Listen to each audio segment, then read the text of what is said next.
Hello, আসসালামু আলাইকুম। Hi guys, আমার ফেসবুক বন্ধুরা আপনারা কেমন আছেন? আশা করি ভালো আছেন। আজকে আমি কথা বলবো আমার নিজ এলাকা নিয়ে, নিজ গ্রাম নিয়ে, নিজের জন্মস্থান নিয়ে কয়েকটা কথা বলবো এবং আমার পার্শ্ববর্তী যে এলাকা আছে এই এলাকা নিয়ে কথা বলবো। যদি ভুল ত্রুটি হয় ক্ষমা দৃষ্টিতে ক্ষমা করে দিবেন। তো আজকে অনেকদিন যাবত দেখতেছি ফেসবুকে, ইউটিউবে, টিকটকে মাদক বিরোধী অভিযান এবং কমিটি গঠন করা হচ্ছে। তো আমাদের যুব সমাজ রক্ষা করতে হলে এরকমভাবে একটা কমিটি গঠন করতে হবে। তো আমার প্রস্তাবটা হচ্ছে আমাদের এলাকার মুরব্বীগণ, চাচারা ভাইয়েরা যারা আছেন তাদের প্রতি আমার প্রস্তাবটা রাখা হচ্ছে। এরকমভাবে যদি আমরা একটা কমিটি গঠন করতে পারি তাহলে আমাদের যুব সমাজ মাদকের থেকে রক্ষা পেতে পারে। দেখেন কিছুদিন আগে আমাদের কসবা থানা আড়াইবাড়ি মাদকের সাথে মাদক একটা কমিটি গঠন করা হয়েছে এবং 2 না 3 জন মাদকের সাথে জড়িত ছিল। আড়াইবাড়ি কমিটি গঠন করার পরে ওরা কমিটির তারা এই যে কসবা টিউনিস স্যার, সামিউল স্যারও ছিল, 2 জনকে জেল দেওয়া হয়েছে 2 বছরের। যেরকম ওই ভিডিওতে দেখলাম 2 বছরের জেল দেওয়া হয়েছে এবং জেল দেওয়া হয়েছে ফ্যামিলি যদি ওই কমিটির বিরোধী বাইরে গিয়া টাকা পয়সা আনতে পারে, ছুড়ে আনতে পারে, তাহলে ওদেরকে এলাকা থেকে বিচ্ছিন্ন করা হবে, এরকমও আশ্বাস পাওয়া গেছে। তো এরকমভাবে যদি আমাদের এলাকা যদি একটা কমিটি গঠন করা হতো তাহলে আমাদের যুব সমাজ তরুণরা বেঁচে যেত।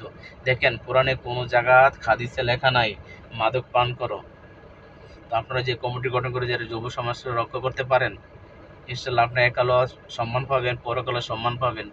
দেখেন একজন বা শতকরা শতকরা 10% মনে করেন মাদকের সাথে যদি জড়িত হয়, আমরা কি 90 জন আছি না? 90 জনকে আমরা মাদকের সাথে কি জড়িত রুখে দাঁড়াতে পারবো না? ইনশাল্লাহ আমরাও প্রবাস থেকে আমরাও থাকবো। ইনশাল্লাহ আমাদের এলাকাতে একটা কমিটি গঠন করুন। কমিটি গঠন করলে কি হয় জানেন? দেখেন একটা ফ্যামিলিতে যদি একজন যদি মাদকের সাথে জড়িত হয়, ওদের ফ্যামিলিটা শেষ, ওর ছেলে মেয়ের ভবিষ্যৎ শেষ, ওর বাপ মার ভবিষ্যৎ শেষ। তো একটা সমাজ যদি রক্ষা করতে চান তাহলে একটা মাদক বিরোধী একটা কমিটি গঠন করুন। সর্বোচ্চ শাস্তি হবে 2 বছরের জেল। সরি, আমি তো মুরব্বীদের উপরে কথা বলতে পারি না। তো আপনারা যেটা ভালো মনে করেন এটি আপনারা একটা শাস্তি প্রদান রাখবেন কমিটির মাধ্যমে। এরকম কাজে যে লিপ্ত থাকে এরকম সাজা ভোগ করতে হবে।